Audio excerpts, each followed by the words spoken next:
I'm always looking for ways to show my cat how much I love her. And with Fancy Feast gems, I can pamper her whenever I want with a savory gravy on top of a gourmet mousse pâté.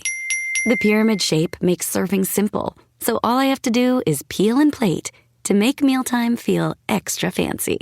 And with 2 entrees in every pack, it's easy to turn every day into the extraordinary. Fancy Feast gems.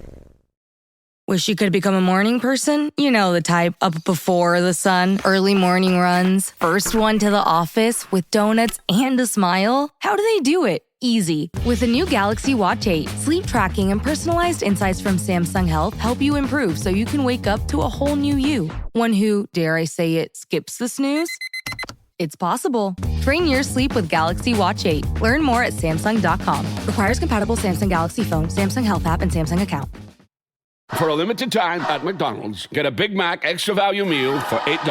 That means 2 all-beef patties, special sauce, lettuce, cheese, pickles, onions on a sesame seed bun, and medium fries, and a drink. We may need to change that jingle. Prices and participation may vary. This podcast is supported by FX's English teacher. Last year's critically acclaimed series returns to follow Evan, Gwen, and Marky as they vie for their students' divided attention. See why Cosmopolitan called its premiere season a masterclass of comedy, while Glamour raved it's the year's funniest and most heartwarming new comedy series.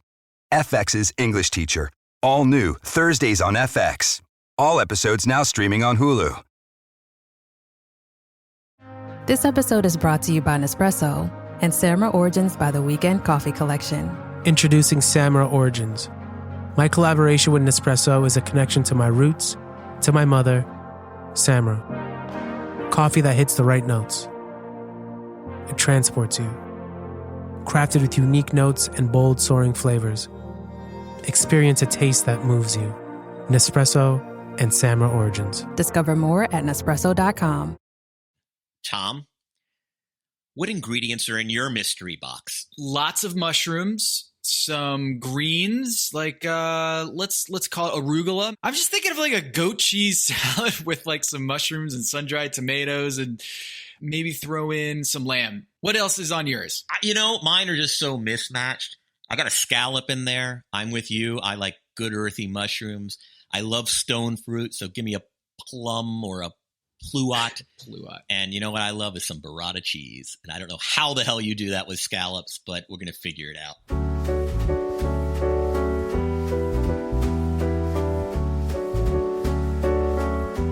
This is Pack Your Knives. I'm Kevin Arnovitz. And I'm Tom Haberstroh. Tom, our rewatch season 6 is over. This is the last episode. We are at the finale. Been a fascinating kind of time capsule look at our favorite reality program. And also just a look at just a heavyweight group of chefs in the finale.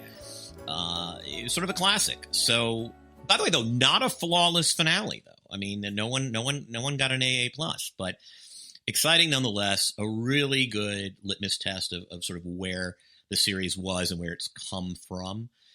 Thoughts? Great to have Toby Young back. Oh, definitely. He's so good. Everything he says, I just write it down because he's got a way with his words and his rhetoric. Everything is just on point. I love listening to him. He's very pungent. I have it written down here. A flavor bomb that detonated in your mouth. And I was like, oh, it's just great. Toby Young's back. I did a scorecard. Did you do a scorecard for the I did a scorecard, and I'm very curious. I have some analysis. I have theories. I'm going to be presumptuous and assume, Tom, that like me, the score didn't necessarily produce the outcome I was expecting. Me too. We'll get to that. Yeah, we'll get to that. But we did a scorecard. I have some thoughts about what it means to be Top Chef and how awesome it was to see the 4 finalists in the finale, the 2-part finale, Jen, Kevin, Brian, and Mike. It was really exciting to see them go at each other, but I'm right with you. I thought actually last episode, the penultimate episode, had the better plates of food than this final episode, which was still pretty good. But, with the little curves and detours that they had, the little curveballs that they throw, as they always do in the finales, I was surprised at how close this finale was. And this was a very winnable game from the very beginning. Yeah, I think it could have been, one fix from either runner-up, and you might have had a different outcome because it wasn't flawless. First comment from early in the show, I did not have Brian Voltaggio as like a hunter of game that he eats. Very big surprise. Big surprise for me on the show is, one of those like bow hunters, and I just imagine him out there. Hell, he'll cook the venison, but damn it, he's going to kill it to get it. Well, I think I remember. Correct me if I'm wrong. Kevin Gillespie said that he once went hunting with Brian Voltaggio. Like, he told us this on Pack Your Knives, and I made the joke like, "Oh, that's right." Did he laugh and scare all the animals away? Because that distinctive laugh that he has. And I didn't know. I had kind of assumed that Kevin introduced that to him, but it sounds like Brian Voltaggio is a hunter of game. That's right. I do now remember that on our Kevin episode. That he did go hunting with Brian. So anyway, yeah, I'm just, again, it surprised me then, probably, and it surprised me now, but that was thing. What do we, it is strange. I don't say strange. I do appreciate the wide scope that is the finale 4-course dinner. I always miss Quickfire when it's not there, though. And, it wasn't there. Yeah, I actually thought of that. I thought of what we said on the last episode is how, debating the merits of quick fires in terms of determining who is the top chef. And Michael Voltaggio kind of spelled it out here saying, hey, my brother Brian, he still hasn't won a quick fire, and I bet he's missing that money right now, alluding to the fact that he had a big fat 0 in the column for quick fires. And I guess the motivation is just purely financial for a lot of these quick fires. Just like, that's a lot of money. 15,000 or 10,000 or 20,000, especially when you consider that Kevin Gillespie was saying that like $40,000 or $30,000 prize is more than he makes, a year as a chef or close to it. So right off the bat, with no quick fires in the finale, they introduced the menu program. One, it's going to be a 3-course meal. The first course is going to be a mystery box, which sounds like this was maybe the beginnings of Chopped. Like I don't think Chopped totally stole this idea of like mystery box ingredients and go cook the best meal, but it kind of is a Chopped thing, right? Is here are some ingredients, make the best dish, guys. Yeah, I kind of like the challenge. I mean, as you know, I'm not normally somebody who gets into the restraint and the rules and the curveballs.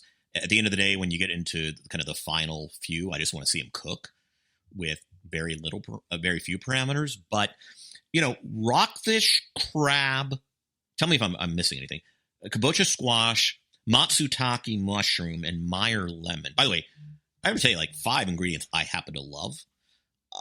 I think I was as taken back as Kevin was in terms of, there were just, I think it's like any 4 of those you can do something with, but like if you do all 5, it gets a little weird. And I was just really curious to see what they would do with it, and was actually not surprised that Michael Voltaggio sort of did the best work with the kind of creating something out of this bizarre collection of items. Yeah, and I want to just rewind just a bit here because I think before we get into the mystery box ingredients, there was a little bit of a draft, kind of not a draft. It wasn't a draft, actually. It was just a random selection of sous chefs. And I actually found this to be disappointing. You love this. You love picking teams on the schoolyard. Yeah, I do. But they didn't do that. They just picked random knives. And I wanted to see, Kevin, you're absolutely right. I love the whole schoolyard aspect of it. I want to know when Michael Voltaggio wants to create a staff to win Top Chef, who are his 2 sous chefs? And I didn't get that. We didn't get that. And so what we did get was just a random drawing, and maybe there's some fairness in the randomness of it, is that, hey, how are we going to determine who gets first pick or second pick or third pick? And we've learned in the past that's kind of a curse, not a blessing, to get the first pick in some ways. I would have much rather to see, Kev working with Eli, his buddy, or Brian or Michael working with Jen again. We did see Brian get Jen, but what did you think about that? That kind of, not a gimmick, but that little thing there where they pulled knives to find their sous random. chefs. It was completely random. So a couple things. I mean, one, I think, is to remember, and that's not necessarily the case here, but the best remaining chefs, or the best sort of eliminated chefs, aren't always the best sous chefs. On season after season, one of the things we've seen is sometimes there's some middling Top Chef contestants who are great sous chefs. Because what sous chef, you're prepping. You're prepping. You're doing some very fundamental tasks that, by the way, require zero creativity, 100% execution, and good time management. Right? Like, so. Frankly, I mean, I think there have been, and I'm not recalling specifically, but I think there are times where, frankly, your creative fifth place winner is actually a lesser sous chef than one of your bottom three, who, frankly, because they haven't been an executive chef for the last 4 years and have been on the line more recently, are much better at chopping. So I do think there is a sense that we look at it as, oh, congratulations, got Jen or whoever, and I'm sure Jen's a wonderful sous chef, but I'm saying I don't know that there's always a correlation between place of finish in elimination and usefulness as a sous chef. But I'm with you in the sense that I kind of like when they get to pick their friends. There's something warmer about the episode. There's something more team-oriented. Yes, I know we got a douse of conflict because Kevin just, Preeti was slow or not satisfactory to Kevin's specifications, or couldn't take on very much.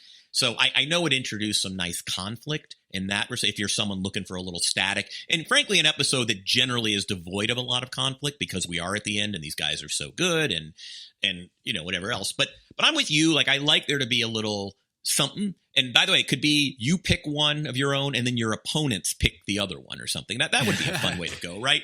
But yes. But I'm with you. But I also think there is like, for instance, I think Ash might have been a great sous chef because he was it seemed. Yeah, he won 15 tasks. So it's not always a correlation. It looks like, frankly, Eli, might have bricked one of his, specific tasks, even though he was the last guy eliminated.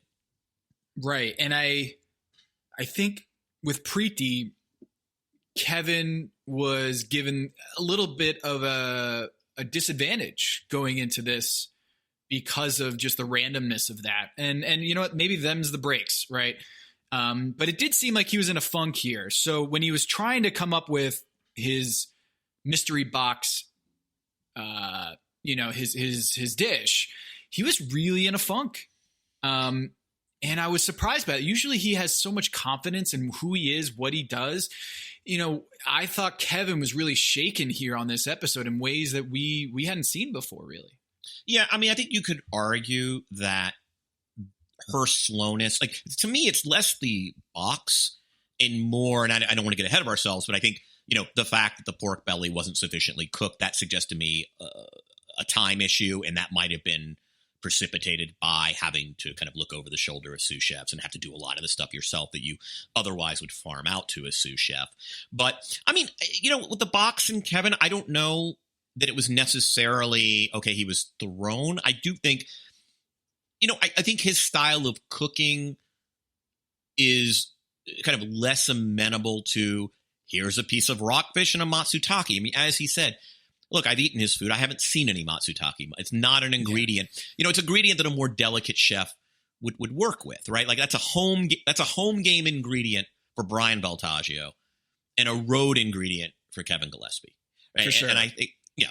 But anyway, so it is interesting. I mean, I would have preferred less randomness because I just think I think you love looking at game theory.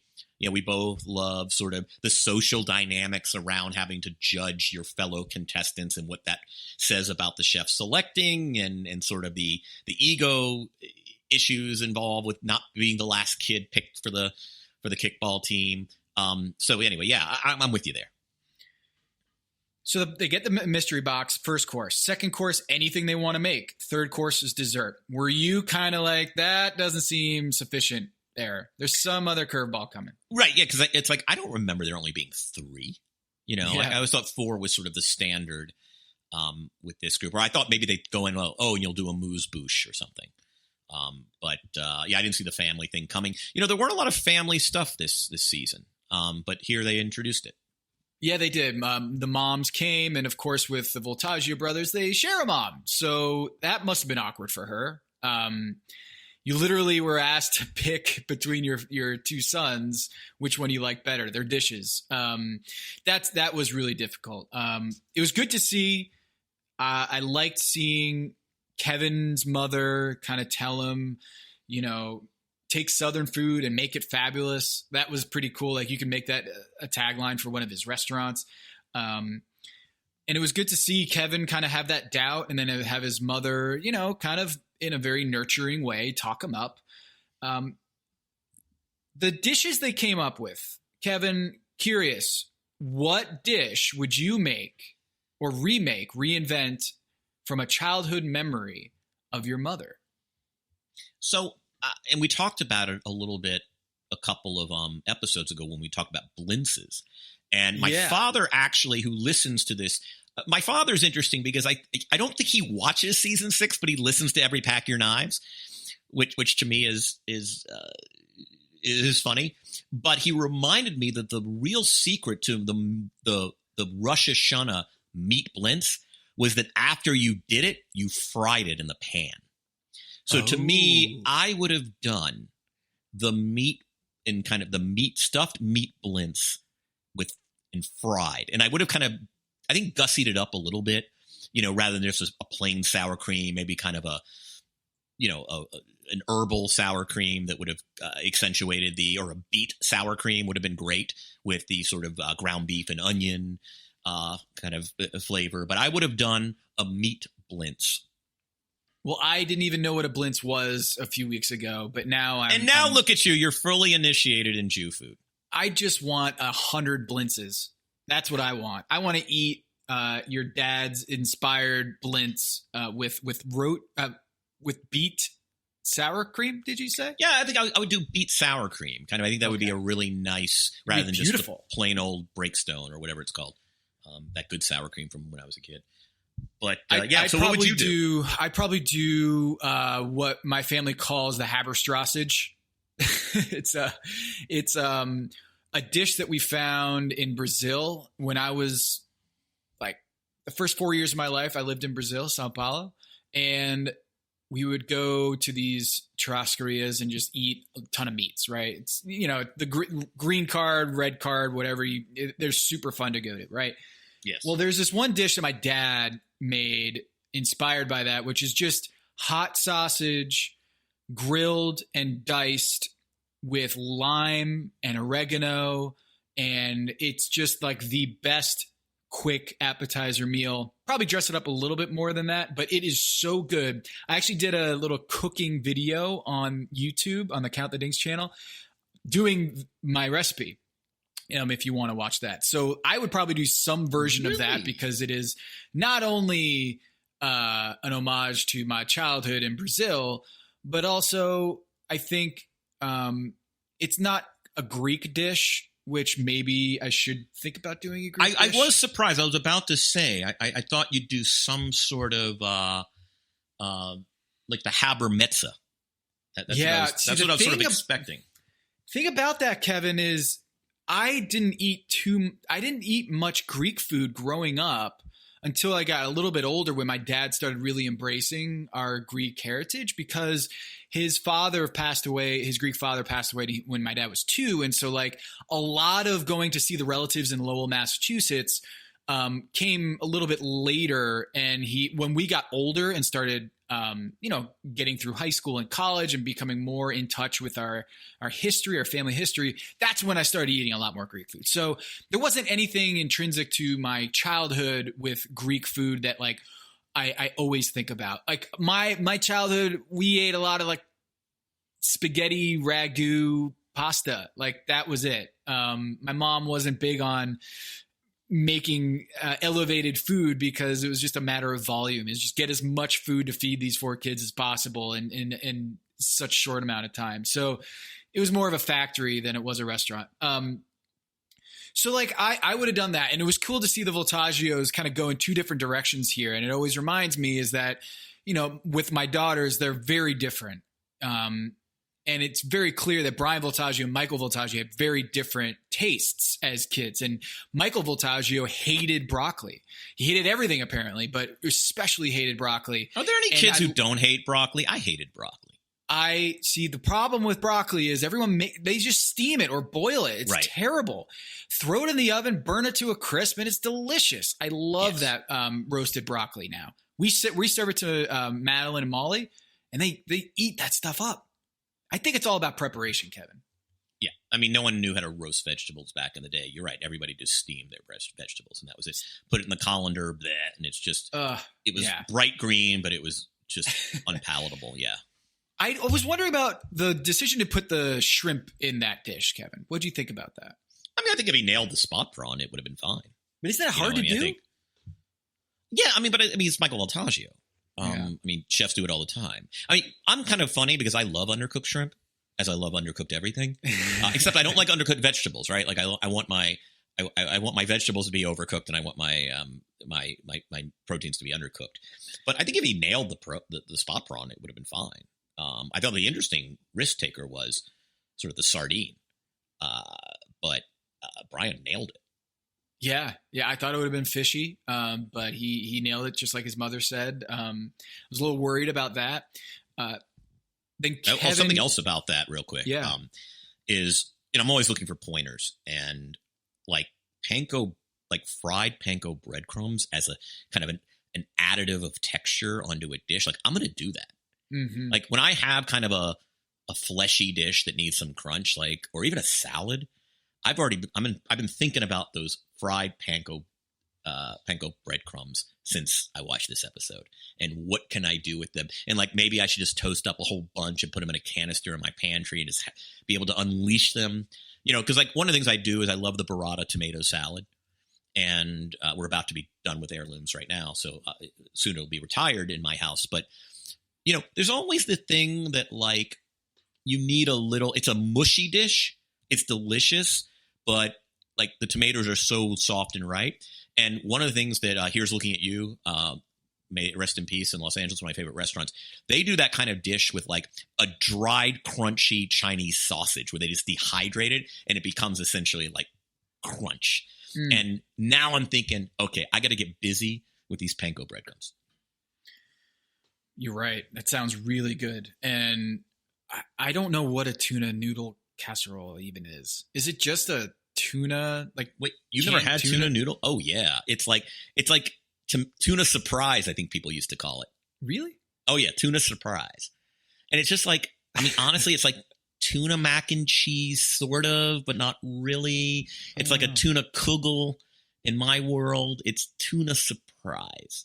Okay, that makes sense. And it was one of those dishes that I think was retired in 1983 when the country started realizing you could actually cook food. So Kevin comes in with the Southern fried chicken skin. Oh my God, Kevin, that was maybe my favorite little dish there of the day, without question. By the way, skin in general is delicious. We made I pan-seared some salmon last night, and like you get that skin. I didn't get it as crispy as I wanted it, but there's nothing better than skin in general.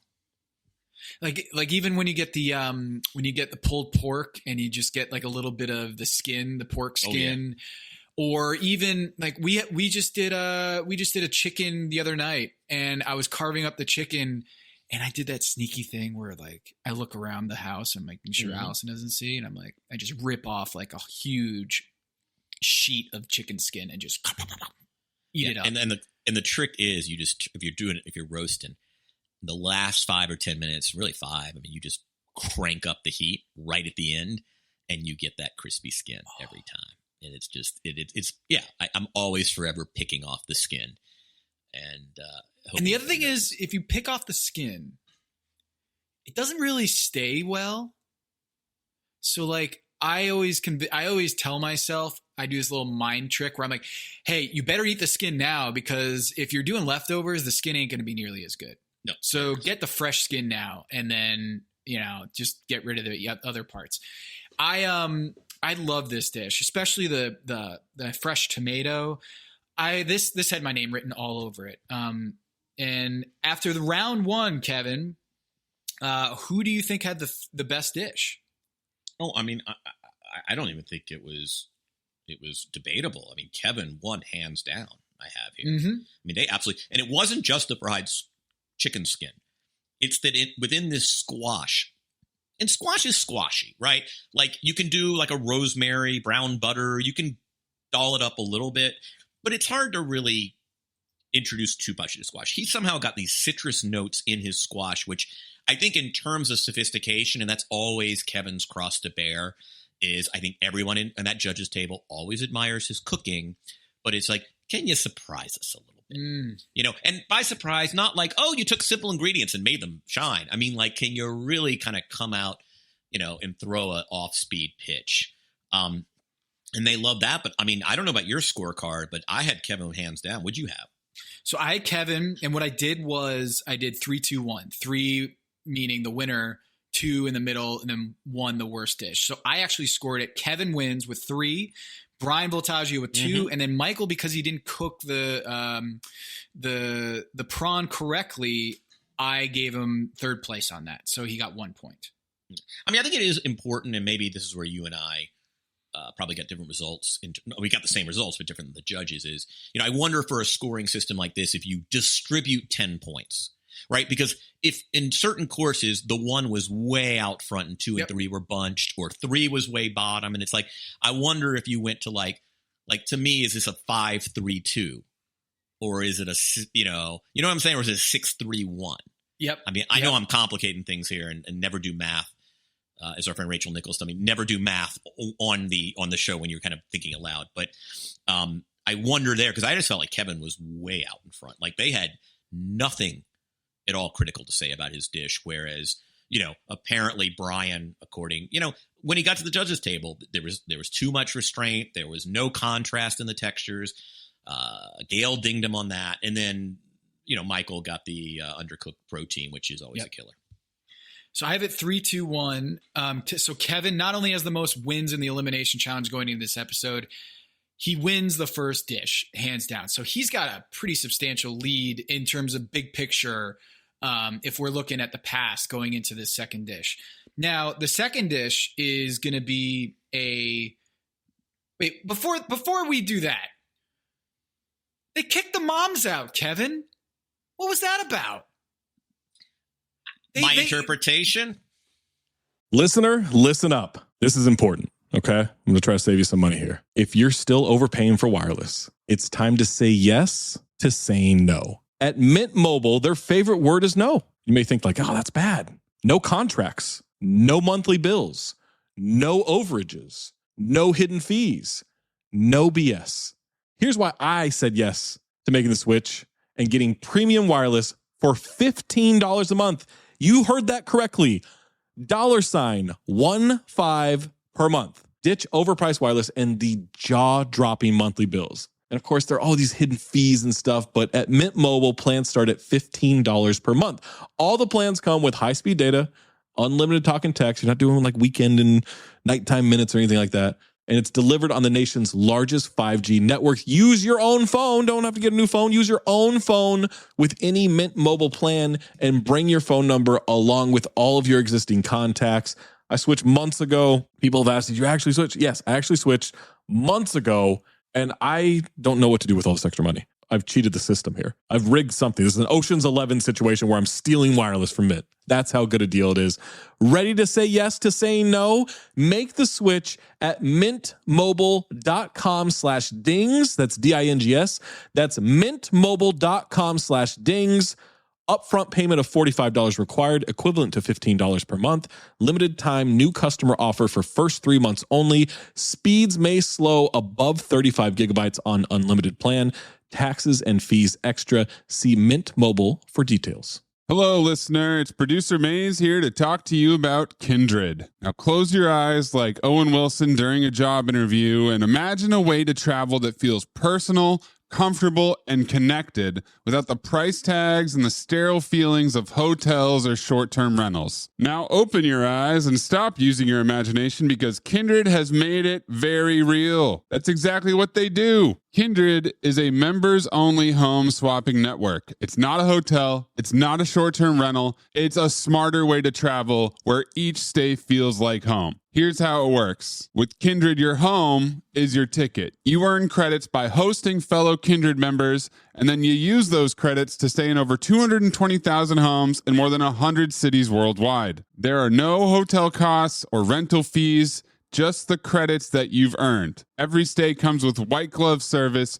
24/7 trip support, and $100,000 in host protection. Make it easier for you to travel and enjoy yourself and not worry about details. I've used Kindred and I found an amazing home for a weekend getaway in an idyllic location with amazing views and great ambiance. It had everything I needed. And the best part was, it cost me $0. So apply now at livekindred.com and use code DINGS to join for free.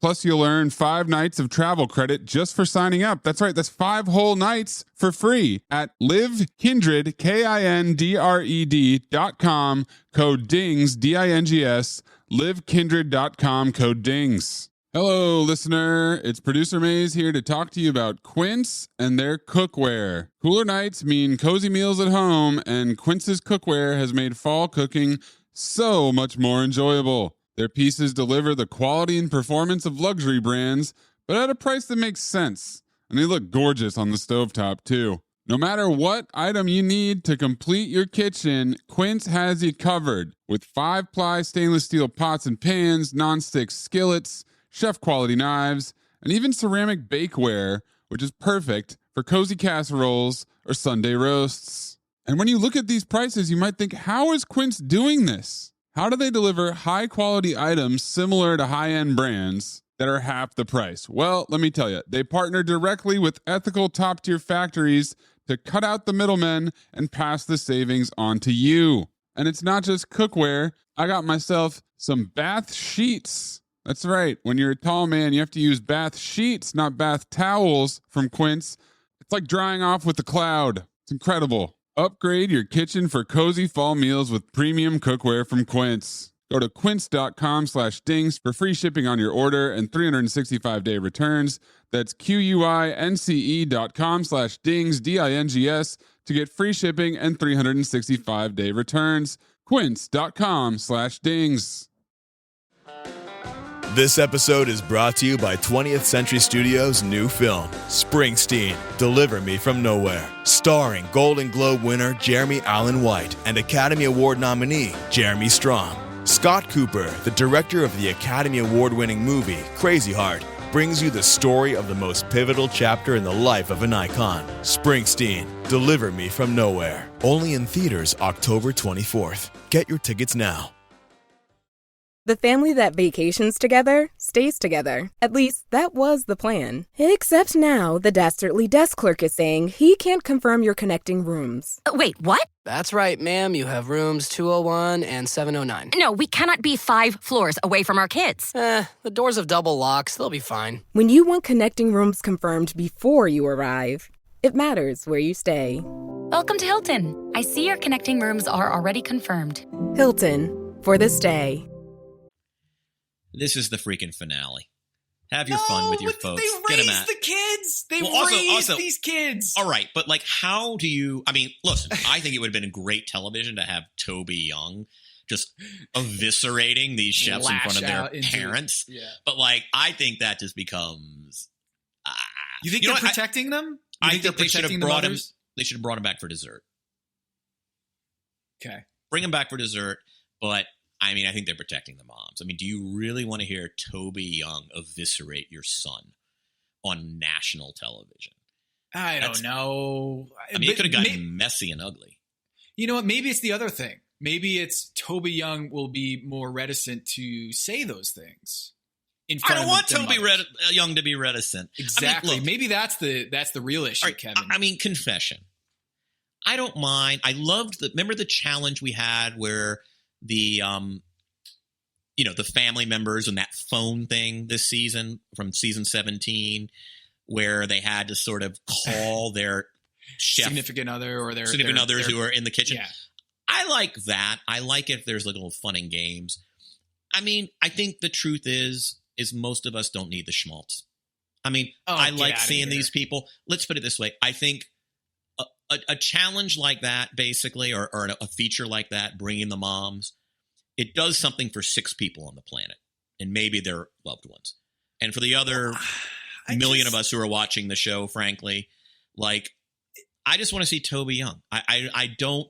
I'm a sourpuss, man. Like, I love my family.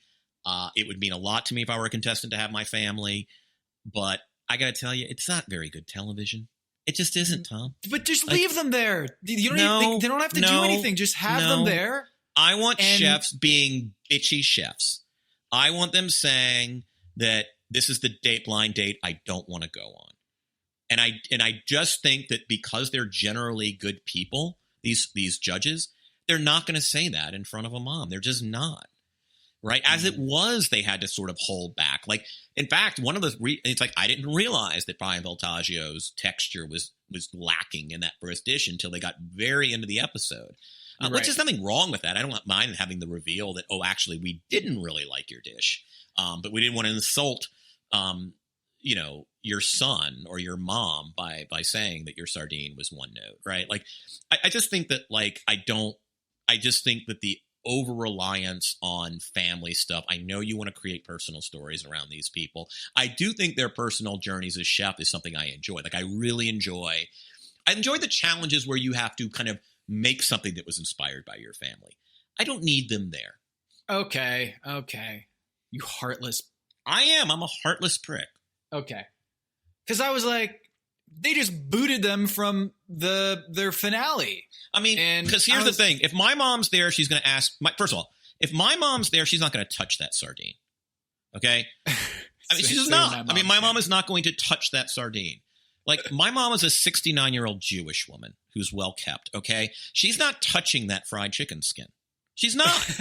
All right. Like my mom is not. I mean, no, she would do it for you if it meant she would put on a good face and she would say, that's the best damn chicken skin. And I love chicken skin. That's the best damn chicken skin I've ever had in my life. She would put on a show for you, Kevin, because she wanted to see her son win.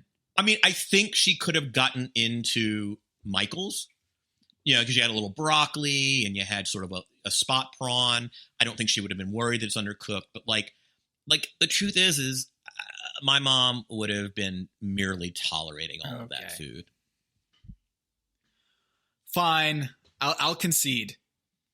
Second dish was the mystery box, correct? Yes. The mystery box with the rockfish and the mushroom. Let's just breeze through this one real quick. I thought Kevin really struggled with the mushroom, like you brought up earlier, and Michael did something really smart. I mean, that sweet and sour crab salad. Didn't he shave like the mushroom really down and then fry it a little bit? Yeah, I mean, because it is this. It's not something that. It's something that requires. It's a really earthy mushroom, and it requires some real prep. Like, it really requires some finesse, and it was very smart. And the other thing that was smart about it is, he went sweet and sour. So now the earthiness, I think, is complementary, right? Like I think you and I will eat mushrooms on their own. They can just be in garlic and butter, and you and I are happy as clams. But I thought that Michael. So I think the problem was this. Kevin looked at the mystery box and said, "Oh God, there are 5 ingredients I have to integrate," which is totally normal. That's how I would have done it. Michael looks at it and says, "Okay, I'm going to get 4 or 5 flavor profiles on this plate. Which ingredients can kind of play that role? I'm not going to worry about what these things do to each other. I'm going to create sweet and sour out of the crab. Okay, now I need some earthiness, right? Like, okay, I need some delicateness. Okay, dashi. I'm going to glaze the rockfish in dashi. Like, this was one of those challenges that kind of just accentuated Michael Voltaggio's ingenuity. It just did. And like, that's the difference. I think looking at the thing, okay, what do I do with these 5 things and put them together versus I'm not going to worry about the 5 things. I'm going to think about flavors, and then I'm going to figure out how to conform or not conform, as it were, how to utilize these ingredients in that capacity. And Michael killed it. I mean, I gave him 3 on this, and then I gave Kevin a 2 and Brian a 1. So Michael did best, Kevin did middle, and then Brian finished last. What do you think about that? Yeah. I mean, I think so. Brian and Kevin, I had kind of probably very close to one another. It is not lost on me that they loved Kevin's fish, right? And I think that it was, if not, I mean, let's put it this way, Tom, if not for that mushroom, I mean, we have had an entirely different conversation. Has Top Chef history just completely different? I mean, if not for that mushroom, Tom, I mean, that will be the runners on second and third and no out didn't score inning and Kevin Gillespie. If not for that mushroom, we might be having, he wouldn't have been on All-Star 17 because he would have been a champion. Right. I think it's very possible, Tom. Because I'm looking at this, and if one of Michael's great attributes of that dish was the mushroom, and I kind of feel like if that mushroom wasn't even involved, you're right, that gap would have been mitigated. So going in to this third course, I have Kevin with 5 points. Let's talk about Brian Voltaggio real quick. Oh, okay. Yeah. I just real quick. I thought Gail's comment was interesting. She said Brian played it safe. It's an interest. I don't think of him. I didn't think of him as a guy who plays it safe. I think his safe playing is more about flavor than it is about execution and technicality. It's a different kind of play it safe than Kevin Gillespie gets dinged with sometimes.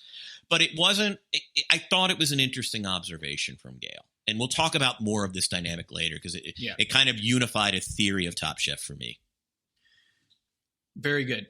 So we go to the third course, which is do whatever the F you want. Yep. And this is kind of what we get in the finale is we get these cooks, these chefs who come up with these ideas in their own restaurants or in their past, and they know they will nail this dish. So came out strong. Brian Voltaggio does this venison with the Brussels sprouts. Michael does the fennel scented squab. Not fennel infused or fennel squab, the fennel scented squab. And Kevin hits us with, of course, a slow roasted pork belly dish. Which of those 3 dishes, Kevin, would you most like to eat? Because those are they're almost their essential dishes that really encapsulates who they are as a chef. Like which would I have ordered if it were just before I even saw them? Yes. That's easy as hell. Fennel scented squab breast with pistachio cassoulet and textures of mushrooms. Are you kidding me? It's like 3 of my favorite things: game birds, pistachios, and mushrooms. And then he's doing it. So you just know. And by the way, I love fennel. I know you have to rule this one out because as cilantro is to me, fennel is to you. I hate cilantro too, but fennel's right there with. I can't do the licorice thing. Can't do it. So I would have not done Michael Voltaggio's dish. But that doesn't mean it couldn't have been good. I just, man, the slow roasted pork belly, the decadence of that is always a big thing in my book. And then Brian Voltaggio's venison looked so perfectly cooked, and they said it was super well seasoned. This one was by far, to me, Kevin, the hardest one to grade. I don't know. Like, I had it as Brian. I'm not going to say going away like the first course with Kevin, but you had a chef saying this mushroom-shaped mushroom puree that Michael Voltaggio was a total gimmick. You know, Gail didn't like the texture of the cassoulet. And there was nothing but love for Brian until, like, you know, one of the judges at the very end was sort of like, yeah, it was all perfect, but it didn't wow me. Yeah. Right. Which I get. I mean, and I want to talk about that theme later, but I had it as strong, Kevin. I mean, that was what I thought was confusing about this. You had a strong Brian Voltaggio win? Yeah. Yeah. Okay. I had it. I scribbled it down as Michael winning this one, 3-2 Brian. Wait, make your case. I didn't really take too much stock in the whole gimmick aspect of the mushroom in a mushroom. I thought that was the biggest critique of that dish. And I didn't really find it to be all that compelling as a negative. Now, Brian Voltaggio didn't have a strong negative on that, but I do think that the fennel-scented squab was actually more complex than what Brian Voltaggio gave. And I just felt like in terms of difficulty, I gave that edge to Michael Voltaggio. And then, Kevin, after watching the judges table and hearing it back and forth, I switched my vote from Michael to Brian Voltaggio. So I actually gave Brian a 3, Michael a 2, and then Kevin a 1 here. But I actually had it flipped for a little bit there. And now that you're mentioning it, there seemed to be heavily more positives for Brian rather than his little brother. If I'm counting your scoring system, am I right, Tom, that each chef comes into the dessert course with 6 points? That is true. So, I mean, basically, it's a tie game going into dessert, which is, by the way, an away game for everybody. Do we want to mention Kevin's protein really quick? The pork belly. By the way, Kevin is the most politely defiant judges chopping block contestant ever. And we'll talk a little more about that with the chopping block, but he insisted that he nailed it. It was interesting. The critique was not just that, okay, the pork belly wasn't perfect, but they wanted 2 ways, which, by the way, sort of defies the sort of old rule of Top Chef. You know, and it's funny. I mean, one of the interesting things, Tom, is how different the kind of code and parameters of the finale are from, let's say, week 5, right? We sit here just ridiculing chefs that are gullible enough to fall for the old, I'm going to go 2 ways. And we're like, what are you doing? It doubles the chances you're going to, and that's what's beautiful when you get to the finale is all of a sudden ambition is rewarded. It's not a liability. It can be, I mean, theoretically, but you're not going to win without some ambition. And I thought to hear Tom, who so many times has said, you didn't need to do it 2 ways, just do it one way. Really good. Yeah. Really good. Right. Like that's been a kind of a colloquialism. But when it comes to seeing people who profess to be top chefs, like to be world beaters, now he wants to see that you can do 2 ways. But anyway, that to me that was a surprise. telling. I found that to be a little bit of an exception rather than the rule. I was surprised that Tom went there. So we're tied. Yeah, we're tied, man. It is. I mean, would you agree that it's pretty even going into the final course here? Yeah. I mean, I even watching the show, I'm like, this is anybody's ballgame. I mean, Kevin won the first course. Even if you just do, hey, who wins first? You got to each win. You only get credit for winning. Michael won second. Brian won third. And, I had it pretty much tied. 6s all the way across the board going into the fourth quarter here.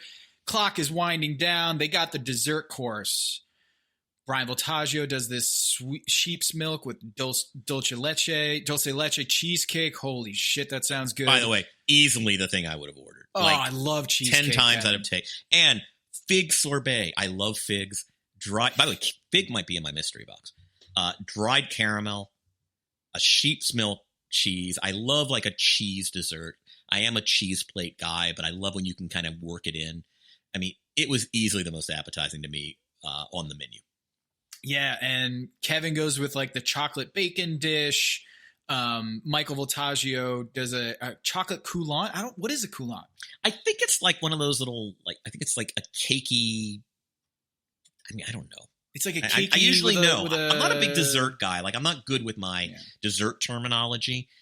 I think it's a little cake. I mean, a reader's or a listener's going to need to get us on that. But I think it's like a little cake. It looks it's supposed like to be oozing from the middle, I think. Yeah, that's what I got. And with the butternut squash ice cream, look, Kevin, I don't know about you, but I kind of scored this as a Brian Voltaggio win. Yes. I mean, I don't think it was close. At the end of the day, I know, Gail kept saying, and I wonder if it was kind of a justification for the ultimate final vote, that, yeah, Michael kind of, his main element was dry and didn't do what it was supposed to do. yet I love the flavors. And I just don't think that is sufficient to top a contestant who looks like pretty much nailed it. Nailed the sorbet, had the creativity to combine sort of, I wouldn't say cheese is savory, but certainly unsweet with sweet. Wonderful complementary caramel components. I just don't know how anybody scores that as anything other than a Brian Voltaggio win. It's just weird to me. It is. And let's get into the whole debate about Brian Voltaggio's cooking and the theory of Top Chef. I'll just give you this. Toby Young, straight up, gave him a little bit of a backhanded compliment, is basically saying to Brian, and it caught him really off guard, is your very identity of a chef is restraint. And Brian Voltaggio looks back at him and says, I don't see that as a weakness. Right. So what do you make of that, Kevin? Look, I think, you know how, Tom, in baseball, like every ballpark is different and Fenway will forever advantage right-handed power hitters, and poor left-handed power hitters have to go out to the triangle way the hell out there. And there's certain ballparks that will always reward certain kinds of players over others. And I think what we saw on Top Chef is it was present in season 6, and I think it's been present the entire way. They rewarded Michael Voltaggio for his ambition and punished Brian for his restraint. It was a fundamental criticism they had, by the way, with Kevin too, for different reasons, right? Like Kevin's sin is not restraint, it's, quote, simplicity. And at the end of the day, on Top Chef, especially when it gets to the later rounds, what they want, technicality actually at a certain point, which I think technicality is the most important thing in weeks 1 through 10. I think more important than creativity. But as contestants peel off, it is very clear to me that what this show will do is it will reward ambition, creativity, and innovation over any other skills, especially when it comes to a finale. Like, who do they want being Top Chef? And by the way, I think the show is very vested in who these chefs are. Like, a person who wins Top Chef, who is named Top Chef, for the next 30 years is going to run around the world being essentially an ambassador for the show. The quality of their cooking is going to be traced back to that show. You know, they want to be, it's sort of like these are the chefs that were drafted by Tom Colicchio and Padma and Gail, you know. And so they want these chefs to go out into the world. If they're going to have the Top Chef seal of approval, they better have that sort of wit. I also counted 4, tell me if I'm wrong here and help me out. To me, there are 4 general quote events or categories that Top Chef judges or contestants get judged on in a given challenge. 1 is technicality. 2 we'll call creative / ambition / innovation. 3 is flavor. And 4, and I don't know if this is with technicality, but I do think it's a different kind of thing, is execution. Right? You can be a really good technical chef and not execute your protein, right? So to me, those are the 4 table legs of a chef challenge: technicality, creativity, flavor, and execution. Is seasoning part of flavor? Yeah, flavor is seasoning. Okay. I buy that. Okay. I buy that as a construct. Those 4 main pillars of what makes a top chef, or just a chef, a good chef. Yeah. But I just think that is the thing. Ultimately, you and I score it for Brian. They are going to, at the end, to the extent that they scored it the way we said, okay, now here's the bonus. We give the bonus to the most ambitious chef. And that was enough to put Michael over, right? They put a premium on the innovation, which I get. That's what Michael does. But Kevin, I have it scored here: 9 Brian Voltaggio, 8 Kevin, and 7 Michael Voltaggio. I actually have Michael Voltaggio losing based on this arbitrary rubric here that I've made, and he comes out on top. I thought Brian Voltaggio deserved to be season 6 Top Chef. I did too. And it is interesting that not 6 months ago we were having the same conversation about Brian Voltaggio. Do you remember the Italian chefs saying you don't cook with soul, you don't cook with heart? This is a slightly different brand of critique because it's more like, well, you're a little too restrained, your textures aren't. But it is the same thing. And I'm kind of with Brian on all these questions. I love, like, like when I go to Orson Winston here in Los Angeles, like to me, it's a very Brian Voltaggio-ish restaurant. Restraint to me is the key. I love Japanese cooking. And Japanese cooking is an exercise in restraint. And I'm with Brian in the sense that, and look, maybe it was the sign of the times, because maybe it was 2009 and we're seeing all this, hey, beet raisins, and all of a sudden texture becomes this thing. But I kind of feel for Brian Voltaggio here. I clearly love, look, and we'll talk about ink in a second when we do Where Are They Now, but don't get me wrong. I freaking love, that was my favorite meal in Los Angeles for a while, was Ink, Michael Voltaggio's restaurant. But I just think he gets screwed, Brian does, on this notion that if your food is, Baroque instead of symphonic, that all of a sudden you don't have what it takes, or you're not Top Chef material. It's just, I don't know. I think there's a little bit of bullshit. It's kind of like if LeBron James just drove to the rim and made the efficient bucket, but he doesn't get the style points of, I'm going to cross it through my legs and do basically a Kobe Bryant fadeaway, highly difficult shot, and it goes in. Like, I feel like the smarter thing, and that's what Brian talked about, was I don't think this is safe. I think this is just smart. Right. I think that's what we're getting at is... You know who Brian Voltaggio is, Tom? He's Tim Duncan. Right. Yes. Right. There's a brilliance to Tim Duncan that will win every time. And it doesn't have the style points, but it's fucking really good basketball. And at the end of the day, if you want to have a great dish, you want a Tim Duncan to give you that dish. Sometimes you want a Kobe Bryant. Maybe you're in the mood for a Kobe Bryant type of, chef. But to me, Brian Voltaggio should have won this because I think ultimately in this 4-course meal, he produced on aggregate the best meal. I mean, I agree. Look at this, the tuna noodle casserole. I know the mystery box he didn't nail. The venison and the dessert. Like, I just felt like him collectively, he deserved to win this. And Toby Young, the whole restraint thing just kind of bothered me. Gail got into it too, by the way. Gail got into it too. And so your two favorite people, were on the other side of the aisle for you on this one. Yeah, I mean, by the way, I don't know that I would always line up with Gail. I just love her delivery. I love the way I love the way Gail talks about food is really what it comes down to. I could listen to Gail Simmons talk about food all day. I would love nothing. Too. Yeah. And when Gail is exuberant, there is nobody better at conveying that exuberance. And that's sort of why I'm a Gail Simmons person. So Brian Voltaggio does not win. He does not win the quickfire throughout the entire season, but I really thought that this season was about those three contestants, is Kevin, Voltaggio brothers, and you really got to see the contrast between the Voltaggio brothers in that final episode. And Jen Carroll was also a rock star as well. So final thoughts on this season, the chefs, before we get into Where Are They Now? Yeah, I mean, I think it's the moment that a great show kind of recognizes its greatness and then just works with confidence, right? Like, I think it's very common, and by the way, television dramas are like this as well, right? I mean, there was a moment when Vince Gilligan just realized what he had in Breaking Bad and just said, you know what, I can take liberties.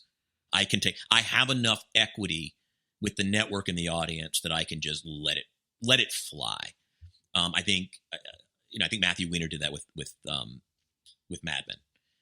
Just the first season was a little more conventional as a workplace drama, and then they flew.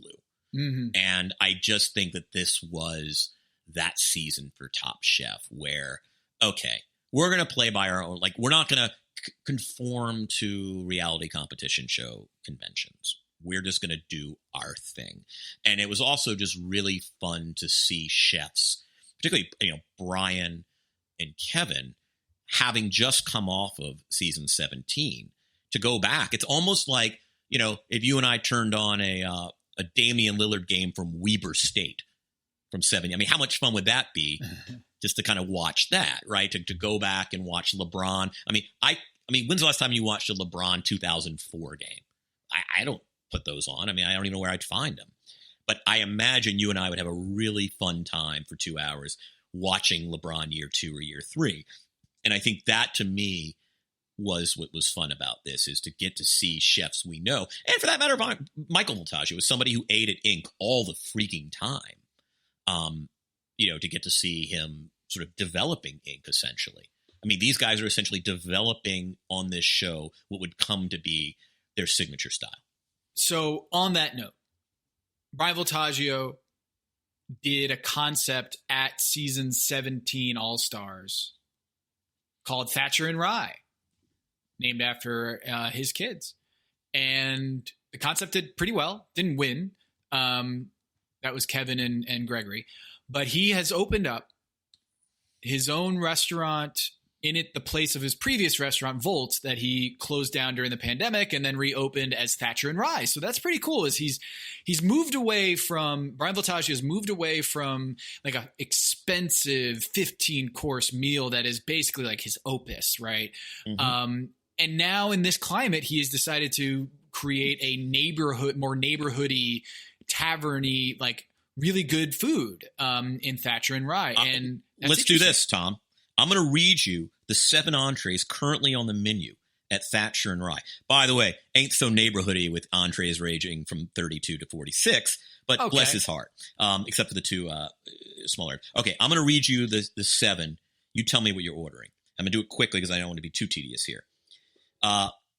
Dry-aged short ribs with a butterball potato puree. Oh, by the way, does that sound familiar? Butterball potato puree? Lifted from 2009, lifted from this episode.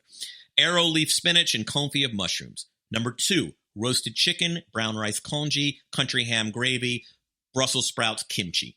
Number 3, this is your vegetarian option. I'm not even going to mention it because you ain't getting the vegetarian option, Tom Haberstroh. I can tell you that. Number 3, New York strip, butterball potatoes, arrow leaf spinach, again, and confit of mushrooms. So essentially the same accompaniments with the short rib. Number 5, a Virginia fluke, sunchokes, collard greens and kale, capers and lemon brown butter. Number 6, halibut, and this is nice, Sungold tomato curry broth, smoked sweet potato, scallion condiment. Hell yeah, keep going. And finally, the burger with 2-year-aged cheddar, burger sauce, bacon, and fries. So let's throw that one away too. I mean, you got 5 now. You got the short ribs chicken, New York strip, your fluke, and your halibut. I'm gonna go with the halibut. That sounds really, really dynamite to me. And I know he's gonna cook that halibut just so perfectly. So I'm gonna go halibut, fluke, steak, short rib, chicken. Yeah, I'm gonna go halibut too. And it's funny. One of the reasons I go halibut out a lot is I have tried to make halibut 5 different times in this house, and I'm 0 for 5. It is such a delicate fish. Mine is always so freaking bland and dry. Even when I try to undercook it, it is bland. When I don't undercook it, I overcook it. It is, and it is just blah. I mean, I think the worst meal I've made during quarantine, and we're still in quarantine for all practical purposes, was my halibut. It was awful. And I love to go out to a restaurant because only chefs know how to do it, because I've gotten good, man. But let me put it this way. If you send me on that Top Chef amateurs and the challenge is halibut, I'm fucked. You're packing your knives. I'm packing my knives, man. We're going to do this for Kevin Gillespie, too. So tell us about Kevin Gillespie. Kevin's got his gun show, cold beer, revival, his staples still there.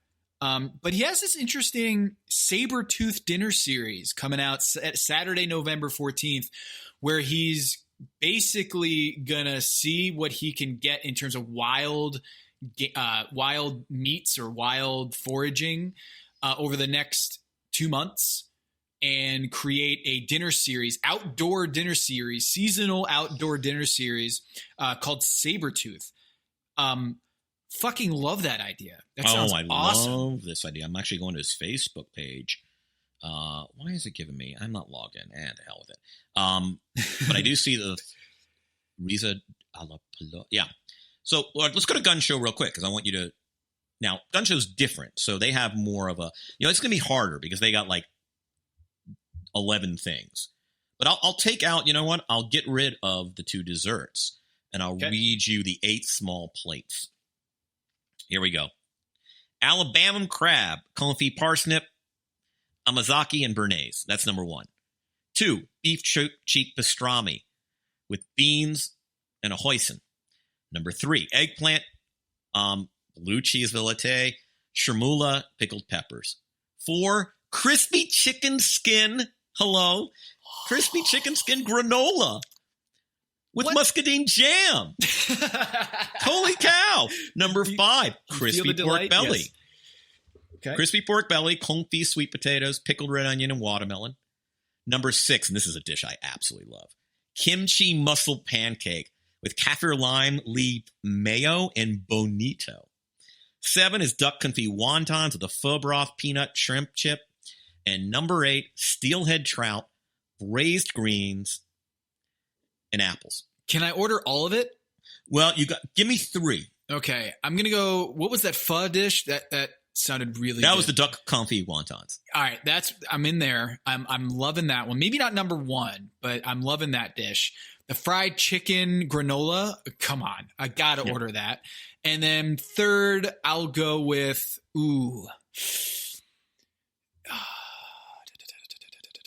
what was that last one again? Steelhead trout, braised greens. What do you go with your 3rd? I got your first 2, and then only because it's a dish I just love whenever I get it, is that I love those Korean pancakes. Like that is absolutely one of my favorite foods. It is such a guilty pleasure. That fried scallion-y with seafood, mussels or whatever it is. Like I just love that dish, and I would love to eat Kevin Gillespie's interpretation of it. So good. I haven't been to Gun Show. You have, correct? Yeah. It's fantastic. It's kind of dim sum style. That's kind of how they do it. So it's I imagine that for the current pandemic, it's a smaller menu. Usually I think it's about 14, 15, or 16. But hell, I could get plenty busy with this. You could give me any 6 and I would be very happy. Yeah. I hope all of those restaurants stay open and everything's good. And that Sabretooth, if you're in Atlanta area, you got to check that out. It's November 14th. Michael Voltaggio, he's a little interesting here. So he wins the Top Chef season 6. He hasn't come back on Top Chef, I don't believe, in any of his subsequent seasons. But he opened one of your favorite LA restaurants. This was, to me, my favorite restaurant for about 3 years. I'll give you some of my highlights. His egg yolk gnocchi, and he often would do it with and you would love this, I think during the fall, he would do it with a mushroom brown butter and hit of the wood mushrooms. I would get 2 because I needed my own. You remember those dishes where you're going out with a group and it's sharing, but to hell with it, I need my own? And I don't do that very often, but I do it there. He had these kale lollipops with pig ears that were absolutely in a creme fraiche dip. It was in a little spice of the togarashi. Wait. Walk me through that dish, please. It's like a dehydrated kale. Okay. But on a stick. It was the kale lollipops. And so it's like a ball of kale? Yeah, exactly. Okay. Kind of dehydrated. Tom, you would absolutely love his beef tartare. He would, it was just always so beautiful. He'd serve it with rye toast. He also just had a lot of fish on the menu. There was always a smoked trout dish I vaguely remember. And up top, in the salads at his places always were texture, right? He did that kind of chewy, gummy, something you didn't expect, like a beet or whatever it was. It was a genius restaurant. It was just absolutely brilliant. And Mai Lin, of course, becomes, I believe, Chef de Cuisine at a certain point after a couple of years, didn't miss a beat. So truly one of my favorite Top Chef contestants ever. The day that restaurant closed, I cried. It was so good. Now, I will say the last 6 months or so, it kind of fell off. I had one mediocre meal, and you always worry that ooh, is this, what's going on behind closed doors, investors, chefs? I have no idea what did. But I'll tell you, I must have had 9 epic meals there the first 9 times out. And it was, I miss it. I look forward to Michael Voltaggio opening up something in Los Angeles again one day because I miss his cooking. Well, it turns out he's got another restaurant, Estuary, that he has opened with his brother in DC. It is temporarily closed during the pandemic, but he also has a couple other little side projects going.